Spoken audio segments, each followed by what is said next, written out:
कालीन भैया ने शरद को आखिर क्यों मारा? गुड्डू और गोलू का अगला प्लान क्या होगा? रॉबिन की मौत के बाद डिम्पी और उसकी मां अब आगे क्या करने वाले हैं? मिर्जापुर की गद्दी पर कौन बैठेगा? अब तो पूरा यूपी खाली है। इन सवालों के जवाब जानने के लिए वीडियो पूरा देखें। दोस्तों, मिर्जापुर का तीसरा सीजन प्राइम वीडियो पर रिलीज हो गया, जिसे देखने के बाद व्यूअर्स के ओपिनियन काफी डिवाइडेड हैं। कुछ इसे पिछले 2 सीजन के कंपैरिजन में एवरेज बता रहे हैं और बोल रहे हैं कि मेकर्स ने आखिर ये क्या बना दिया, तो कुछ अगले सीजन को लेकर अभी से एक्साइटेड हैं। मेरा मानना है कि इस सीजन में मेकर्स ने प्लॉट को धीमी आंच पर पकाकर गाढ़ा करने की कोशिश की है। जहां पिछला सीजन खत्म हुआ था, वहीं से इस सीजन की कहानी आगे बढ़ती है। हम देखते हैं कि मुन्ना अब मर चुका है और माधुरी उसका अंतिम संस्कार करती है। वहीं हमें यह भी पता चलता है कि शरद ने कालीन भैया की जान बचाने के बाद उन्हें सिवान के त्यागियों के पास छुपा के रखा है, जहाँ कालीन भैया अपने जख्मों और मुन्ना की मौत के सदमे से उबर रहे हैं। वो काफी बदले हुए दिखाई पड़ते हैं। शरद इस सिचुएशन का फायदा उठाना चाहता है और कालीन भैया का भरोसा जीतकर मिर्जापुर पर राज करना चाहता है। यहाँ हमें ऐसा लगता है कि कालीन भैया भी यही चाहते हैं। दूसरी ओर हम देखते हैं कि गुड्डू और गोलू का त्रिपाठी कोठी और मिर्जापुर के गन बिजनेस पर कब्जा हो चुका है। हालांकि अभी तक कालीन भैया की लाश या कोई सुराग न मिलने से लेजिटिमेसी का सवाल बना हुआ है। ये दोनों बिजनेस पर कंट्रोल जमाने की कोशिश कर ही रहे होते हैं कि गोलू को सिवान का शत्रुघ्न त्यागी किडनैप कर लेता है। दोस्तों, पिछले सीजन में हमने देखा कि त्यागी भाइयों में एक की मौत हो जाती है। त्यागी दादा और घर के अन्य सदस्यों को लगता है कि मौत छोटे त्यागी की हुई है, लेकिन हमें पता चलता है कि मरने वाला बड़ा त्यागी था, जिसकी जगह अब छोटे ने ले ली है। अपना प्रपोजल ठुकराए जाने के बाद बदला लेने के लिए उसने गोलू को किडनैप करके एक कमरे में बंद रखा था, जबकि दुनिया को दिखाने के लिए उसने एक मिलती जुलती लड़की की जली हुई लाश मिर्जापुर भिजवा दी, जिसे देखकर गुड्डू की सनक जाती है और गोलू का बाप सुसाइड कर लेता है। दोस्तों, हमें पता है कि गुड्डू दिमाग से काम लेने वाले लोगों में से बिल्कुल नहीं है। पहले बबलू और बाद में गोलू ने ही उसे कंट्रोल में रखा, लेकिन गोलू के एब्सेंस में वो आउट ऑफ कंट्रोल हो जाता है और जब उसे पता चलता है कि उसके बहनोई रॉबिन ने ही उसकी फाइल उसके वकील बाप को दी थी, तो भारी नशे की हालत में उससे मिलने पहुंच जाता है, जहां नशे में ही वो रॉबिन की निर्मम हत्या कर देता है। लेकिन जब उसे अपनी गलती का एहसास होता है तो वो खुद को सरेंडर कर देता है,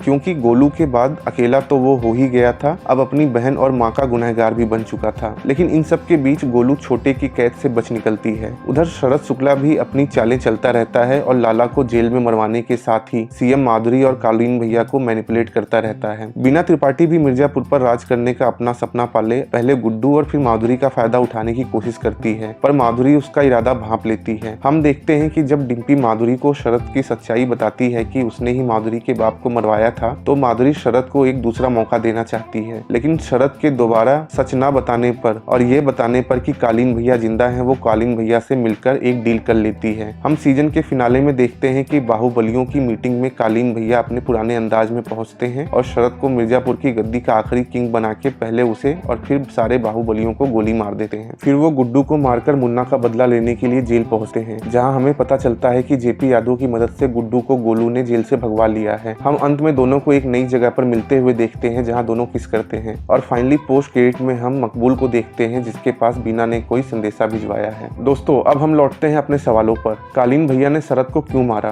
क्योंकि उनकी माधुरी से डील हुई थी, जिसमें शरद के साथ सभी बाहुबलियों को खत्म करने के बदले कालीन भैया को उनकी फैमिली मतलब बीना त्रिपाठी और उसका बेटा वापस मिल जाएंगे और गुड्डू से बदला लेने का मौका भी मिलेगा। दूसरा, गुड्डू और गोलू का अगला प्लान क्या होगा? दोस्तों, अभी हमें नहीं पता कि गुड्डू और गोलू एग्जैक्टली किस जगह पर हैं। उनकी दुश्मनी अब कालीन भैया के साथ साथ माधुरी और सिवान के त्यागियों से भी है। वहीं गुड्डू की बहन और माँ भी अब उसके खिलाफ हैं। ऐसे में अगला सीजन दोनों के लिए सरवाइव करना बहुत मुश्किल हो सकता है। अगला सवाल ये कि डिम्पी और उसकी माँ रॉबिन की मौत के बाद क्या करने वाले हैं। हमने देखा कि डिम्पी जब माधुरी से मिलती है तो माधुरी अंत में उससे कहती है कि वह दोबारा उससे उतनी आसानी से नहीं मिल पाएगी, क्योंकि आम लोगों से वो वैसे नहीं मिलती। तब डिम्पी भी उससे कहती है कि जब उनकी अगली मुलाकात होगी तो उसका कद आम आदमी से ऊंचा ही होगा। तो दोस्तों, हम एक्सपेक्ट कर सकते हैं कि अगले सीजन में डिम्पी का किरदार बड़ा होने वाला है। अगला सवाल ये कि मिर्जापुर की गद्दी पर कौन बैठेगा। दोस्तों, हमने कालीन भैया को कहते सुना कि शरद मिर्जापुर का आखिरी किंग होगा, तो ये भी पॉसिबल है कि अब मिर्जापुर की गद्दी रहे ही ना और कालीन भैया की यूपी के बाहुबलियों को निपटाने के बाद पूरा यूपी भयमुक्त हो गया है और पूरे यूपी की गद्दी अब खाली है। पहले सीजन में हमने मिर्जापुर की लड़ाई देखी, दूसरे में जंग पूर्वांचल की हो गई और तीसरे में बिहार के सिवान के साथ साथ वेस्टर्न यूपी के बाहुबली भी एक्टिव हो गए। ऐसे में बिल्कुल पॉसिबल है कि अगले सीजन में मामला नेशनल या इंटरनेशनल लेवल पर चला जाए। वैसे भी जब स्टेट का सीएम पीछे पड़ा हो तो प्लॉट का दायरा बढ़ाना ही होगा मेकर्स को, अगर उन्हें गोलू गुड्डू को शो में जिंदा रखना है। इसके अलावा चौथे सीजन में हम कुछ और सवालों के जवाब भी जानना चाहेंगे, जैसे सिवान के त्यागियों का क्या रोल रहने वाला है, लाला की मौत के बाद रेशम और अफीम की सप्लाई क्या शबनम संभालेगी या किसी नए कैरेक्टर की एंट्री होने वाली है, बीना त्रिपाठी और जेपी यादव जैसे कैरेक्टर का क्या रोल रहने वाला है। दोस्तों, बीना और डिम्पी का कैरेक्टर बहुत इंटरेस्टिंग हो गया है क्योंकि दोनों की लड़ाई अब अपने अपने परिवारों से हो सकती है, जिससे अगला सीजन दिलचस्प हो जाएगा। अगले सीजन का तो हम सबको इंतजार रहेगा, लेकिन अगर आपको ये वीडियो पसंद आया तो इसे लाइक जरूर करें। मिर्जापुर के साथ साथ बॉलीवुड और ओटीटी शोज के बारे में अपडेटेड रहने के लिए हमारे चैनल को सब्सक्राइब कर बेल का आइकन दबाना ना भूलें।